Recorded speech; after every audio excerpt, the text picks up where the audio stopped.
This is a demonstration of chikan, which is the unsolicited bumping into of young ladies in crowded areas like subway trains and subway stations. And of course it's a crime. You can see that the man is accosted. And when guys do these kinds of things, here's your Japanese word for the day, they're called skebes. Skebes are guys that are into kink or lewd behavior. They press the boundaries of what's legal because that's kind of their thing. But it's part of the fact that living in a country where, especially in urban areas that are so crowded, people are squished together on trains. And in traditional Japanese fashion, they depict it in manga as such. Much like when people think of America, they instantly think of New York, and many people mistakenly think that New York is what most of America is like. Many people think of Tokyo as what Japan is like. And so people will question, do you live in Tokyo? And my answer to that is no, I don't live in Tokyo. No, I have never lived in Tokyo. And no, I don't ever want to live in Tokyo. Even though there are tons of things to do, the nightlife is incredible. You can catch a train to Tokyo Disney World. Great place to visit. But I can show you an 8-second video why I don't want to live there. 1本待てばいいのに。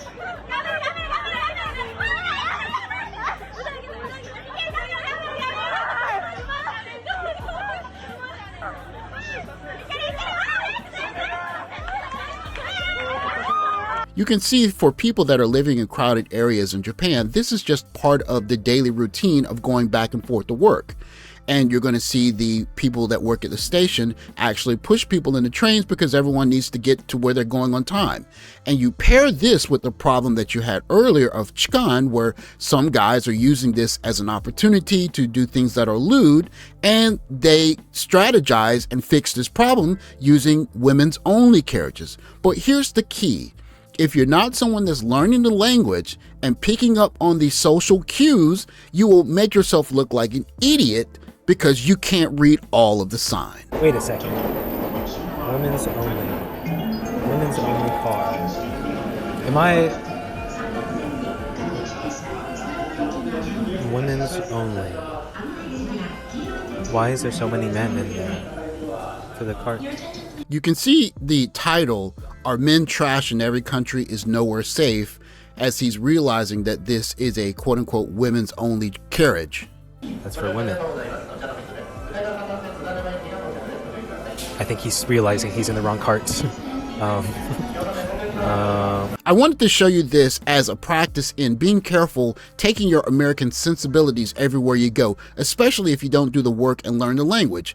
Of course, the reactions to the video are as you can expect. Is that a women-only train? Yes, because the R word in the train are frequent, which is absolutely not true. The tiny testicled men are pissed in here. Get their A's the F out of here. Trash men everywhere. And then there's someone that bothered Googling and reading the sign. It's a rush hour train. And if you read the sign in Japanese, it tells you.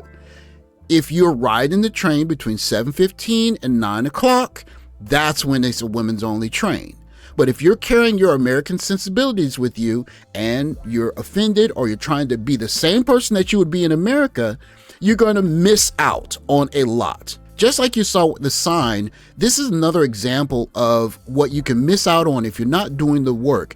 I would say that if you're going to go to a foreign country, you should at least learn the name of the leader of the country. This is Kishida Sori, or Prime Minister Kishida, and he's going to say something that if you're not learning the language and paying attention, you could miss out on, which of course is why I implore people, if you're learning a language, get into the routine of watching the news in that language.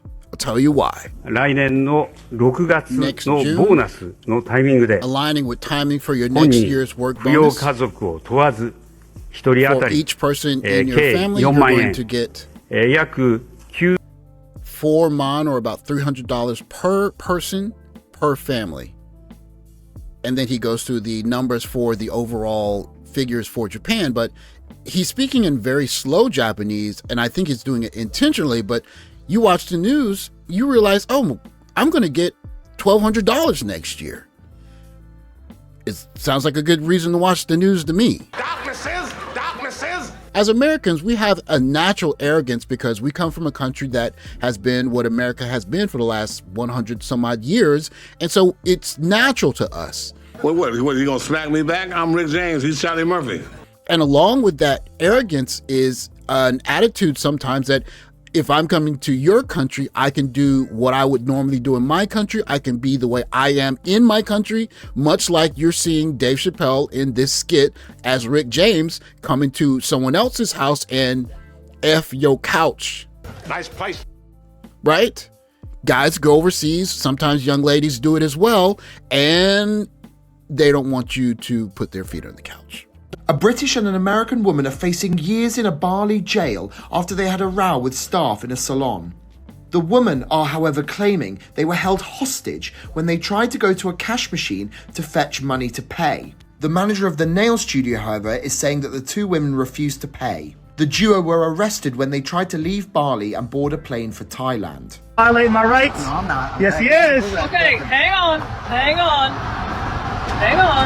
I don't consent to certain procedures of my property. We're not searching you. We're patting you down for our safety. Get off me, okay? bro. Move, man. Get off me. Stop touching me. Stop touching me. I already told you that. Sir, you have no right to touch me. As an American, one of the biggest transitions that I had was understanding that if you live in a society that values social cohesion or social peace above the rights of the individual, then if there's a situation where even if you didn't violate the law, the priority may not be what are your rights. The priority is protect the social peace. I've been kicked out of better homes than this. And as Americans, that is an idea that's foreign to us because we believe that if we're done wrong, we have the right to lash out. We have our rights, and if our rights are violated, we can do things that are protected in the American construct. And for Americans, I think that's one of the most important things to understand when you're going overseas, is that it's not all about your rights. You might have to read the small print. You might have to learn the language, watch the news, pay attention to the small details, because if you make a mistake in one of those details, you can get yourself into a world of trouble, as we saw with the young man in Colombia, or we saw in this situation with the two young ladies that are in Bali that tried to get away with the nail, whatever, not paying, and you could get into serious trouble. You can't be an American everywhere you go. You can be an American in America. But when you go overseas, you got to keep your feet off the couch. Thanks for watching. Like, subscribe, comment below. I'll catch you in the next video. Take care, guys.